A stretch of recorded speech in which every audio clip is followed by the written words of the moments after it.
Bayern eliminate Manchester City? Well, first of all, let's just say that these two teams have not been great this season. Yes, I know Bayern has a perfect record in the Champions League, having scored the most and conceding 0 goals against Barcelona, Inter Milan, and PSG in 6 games, while only conceding 2 goals against Victoria Pilsen, which is weird, but hey, it's football, anything is possible. Yes, I also know that City can beat Leipzig 7-0 and Haaland can score 5 goals, maybe even more if he was not subbed off by Pep, who probably didn't want him to break Leo Messi's record. But let's face it, we expect better than this from these two teams. I was certainly not impressed by Bayern's performances against PSG, and I could argue even against Barcelona really, even though they won by a mile. Now mind you, these are teams built to literally destroy anything and everything. But even Bayern is having a fight for the Bundesliga this season, sitting second on the table below Borussia Dortmund, having easily won it the past 10 years consecutively. This is not great stuff from them.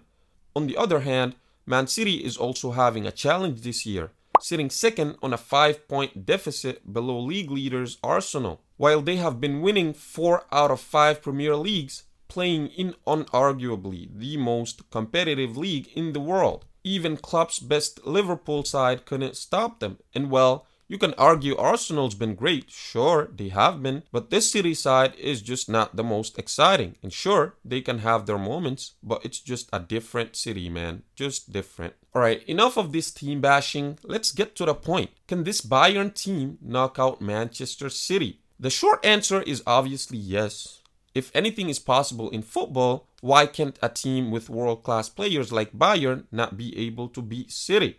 But however, we're not here for answers with the flip of a coin. We want to know exactly how this is possible. I know Pep's like, oh shit, he's back to mess up my plans again when he heard the news Tuchel at Bayern. He's certainly thinking about that final he lost against Chelsea a few years ago. Now, first, let's take a look at the lineups. This is how City's been lining up recently, but we're not going to act like we don't know who Pep is. He might just wake up tomorrow and decide to play Haaland in midfield, only to tell us afterwards he did it to get more control. I don't understand. I put Bernardo Silva there because I figured out the game. I want to control them. I want to control to Arsenal. I want to dominate. I want to do it. And I think with Bernardo, we are able to do it. On Bayern's side, I don't really know what Mr. Thomas has in mind, but I wouldn't expect him to change much from this lineup under Nagelsmann, considering he's a big fan of the back three himself from his time at Chelsea.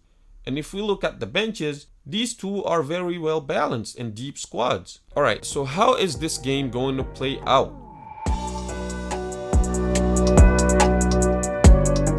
Both these teams are clearly not trying to lose this tie. It'll be extremely hard for Pep to justify buying Haaland if it wasn't for these moments.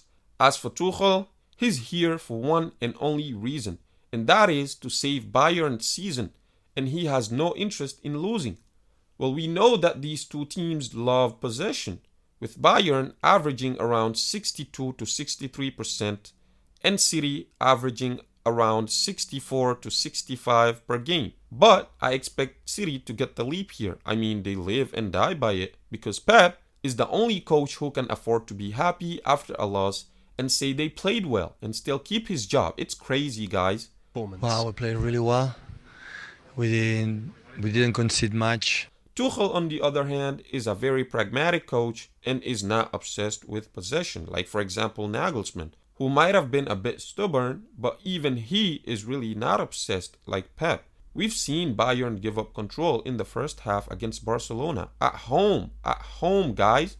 And if we get to a scenario where Bayern is sitting relatively deeper than they're used to, willingly giving up possession and playing in transition, they can really hurt City because they have top midfielders in Kimmich and Goretzka and Musiala, who can quickly get the ball out to their flying frontman. Mind you, these guys have Coman, Sané, Mane, Alphonso Davies, you get it. And if they manage to outnumber City, believe me, they can really hurt them. Nathan Ake, Akanji, or Ruben Dias are clearly not stopping these guys in a foot race, unfortunately. And it doesn't help that Ederson, in my opinion, is not that good of a shot stopper. And we've seen a glimpse of a Bayern in transition when PSG tried to come out and play after they conceded in the second leg. Bayern could have easily scored 3 more goals if Sané wasn't wasteful. That's how dangerous these guys are. It's also important to mention Jan Sommer, who might influence this tie when he's on his game. Also, Pep might decide out of nowhere to complicate life for himself and his team with his stubbornness on making changes or adapting to the opposition. And lastly, after all, the losers always lose, and City has a history of losing in the Champions League for whatever reason. You know, sometimes football don't really need to be that complicated.